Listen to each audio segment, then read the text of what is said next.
촬영일 기준 200일 남은 대한민국 제20대 대통령 선거. 이번 대선은 2004년 3월 10일생부터 선거 참여가 가능하다고 해.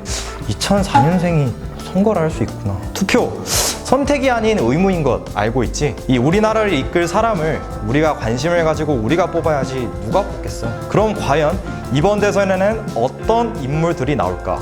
궁금하지? 궁금해야 돼.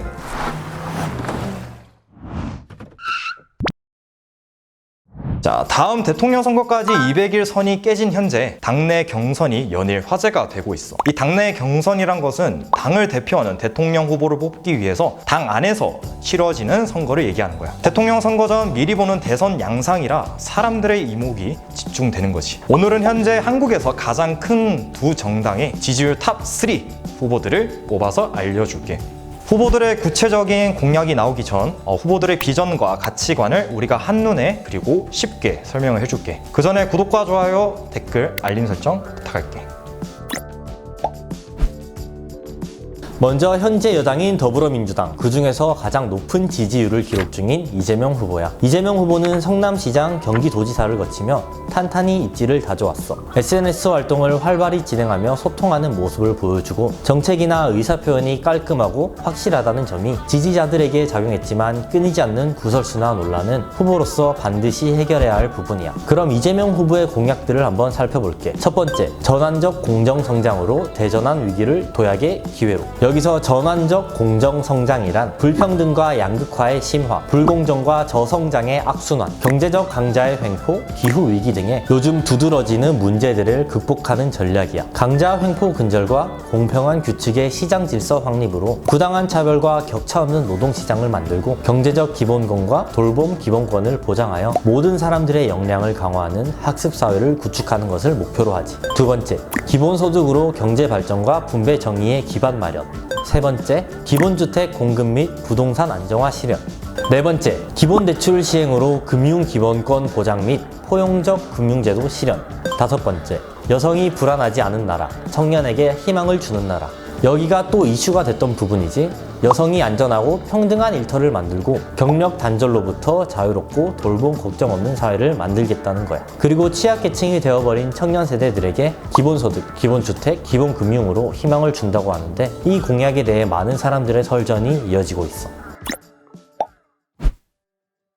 다음은 이낙연 후보. 이낙연 후보는 5선 국회의원으로 노련한 베테랑이야. 이번 정권에서 약 3년간 국무총리를 역임하기도 했지. 2021년 재보궐선거 전까지 강력한 대권주자로 평가받았으나 민주당이 국민의힘에게 참패를 하며 지지율이 2위로 내려왔어. 그렇지만 풍부한 입법, 행정 경험은 여전히 강력한 그의 장점이라고 생각해. 이낙연 후보의 공약은 다음과 같아. 첫 번째, 신복지제도. 복지 최저선을 넘어 적정으로. 두 번째, 중산층 경제. 중산층을 두텁게, 강하게. 세 번째, 내 삶을 지켜주는 사회경제적 민주주의 강화. 네 번째, 연성 강국 신외교. G5로 세계에 존중받는 나라로. 다섯 번째, 문화 강국 대한민국. 다양성과 자율성 보장.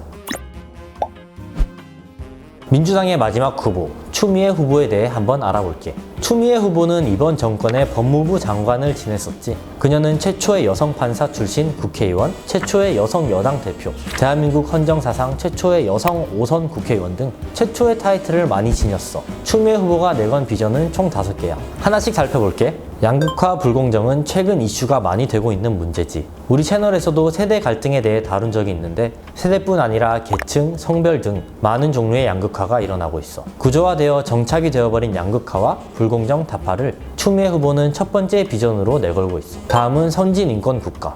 국가 단위로 이루어지는 인권을 없애는 것을 추미애 후보는 목표로 하고 있어. 인권이 향상되는 정도를 파악할 수 있게 인권 향상 지표를 도입한다고 해. 인권 지표의 기준이 어떻게 설정되는지는 살펴보는 것이 중요한 포인트야. 세 번째는 더블 복지 국가야. 생소한 단어지? 추미애 후보의 독자적인 정책이라서 생소할 거야. 보편적 복지 확대와 집중적 복지의 조화를 목표로 하는 정책이 더블 복지 국가야. 이 둘 간의 균형을 잡는 걸 최우선 과제로 보는 거지. 네 번째는 교육혁명이야. 교육은 나라의 100년 지대계라고 할 만큼 국가의 중요한 과제 중 하나지. 추미애 후보는 21세기 맞춤형 교육혁명을 이루겠다고 해. 청년 실업 문제 해결을 위한 조기 창업 교육 등 구체적인 방안들을 제시하기도 해. 마지막으로 평화경제. 경제 분야는 우리나라 전 국민 중 영향을 받지 않은 사람이 없어. 대통령 후보로서 가장 중요한 과제 중 하나인데 추미애 후보는 경제 이슈에 대해 평화 경제라는 비전을 답으로 내놓았어. 기존의 평화 인식과 달라진 신세대 평화론에 입각해 종전선언과 한반도 비핵화를 이끌어내서 한반도의 평화 경제를 구축하겠다고 해. 자, 그렇다면 이번에는 제1야당 국민의힘의 경선 후보들에 대해 알려줄게.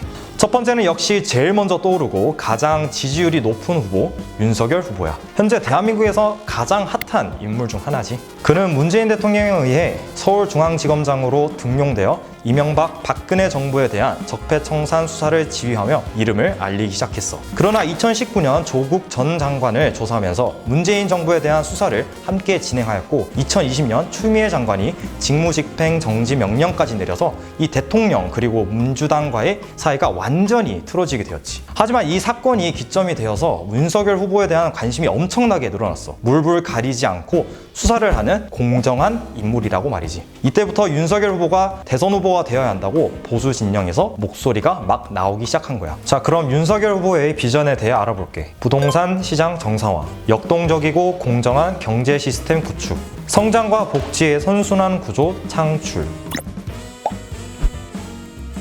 자, 국민의힘의 두 번째 후보 홍준표 후보에 대해서 알아볼게. 이 홍준표 후보의 경우 저번 19대 대통령 선거에 이어서 두 번째 대선 출마의 뜻을 밝혔어. 경남도지사와 당대표를 맡았던 홍준표 후보는 어떤 비전을 가지고 있을까? 이 홍준표 후보의 거침없이 말하는 특징은 그의 출마의 변에서도 그대로 드러나고 있어. 이 정권 교체, 정상화와 같이 현 정부를 강하게 비판하는 단어들을 자주 사용했어. 우리나라를 선진국가 베네수엘라에 비유하기도 했지. 이 홍준표 후보가 가장 먼저 내건 비전은 선진 강국 시대를 열겠다는 거야. 혁신과 선장을 통해 나라와 개인 모두의 부를 증대시키겠다는 목표를 가지고 있어. 앞으로 선진국 시대를 열어갈 우리나라가 발전하기 위해서 무너진 공정을 바로 세우고 강한 안보를 지켜나가겠다고 해. 두 번째 비전은 나라를 정상화하는 거야. 네이션 리빌딩을 통한 정상적인 국가를 만들겠다고 홍준표 후보는 얘기했어. 이 홍준표 후보가 보기에 지금 국가가 정상적이지 않다는 얘기겠지. 성장과 일자리, 부동산과 육아, 조세, 교육, 농어민, 복지, 지역발전, 안보와 외교 등 모든 분야의 리빌딩을 위한 계획을 마친 상태라고 하니까 각 분야별 어떤 계획을 세웠는지 지켜보는 것도 중요한 포인트야.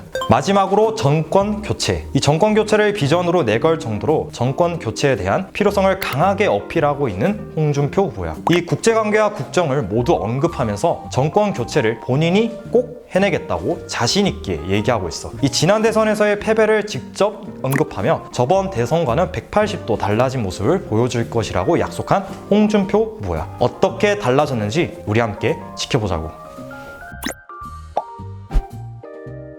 자, 국민의힘의 마지막 경선 후보 유승민 후보야.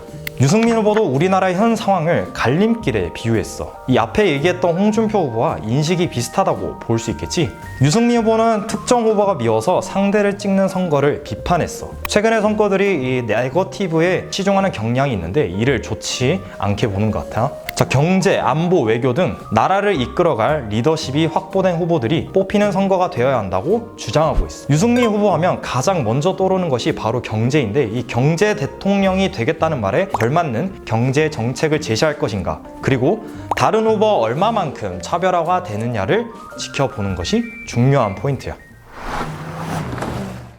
오늘은 우리나라를 책임질 대통령 후보들에 관해서 알아보았어. 조금 지루하고 어려운 이야기일 수 있지만 대한민국의 5년을 책임지고 향후 50년의 귀틀을 마련할 수도 있는 순간이기 때문에 우리는 한 국가의 국민으로서 당연하게 하지만 깊이 있게 생각해 보아야 한다고 생각해.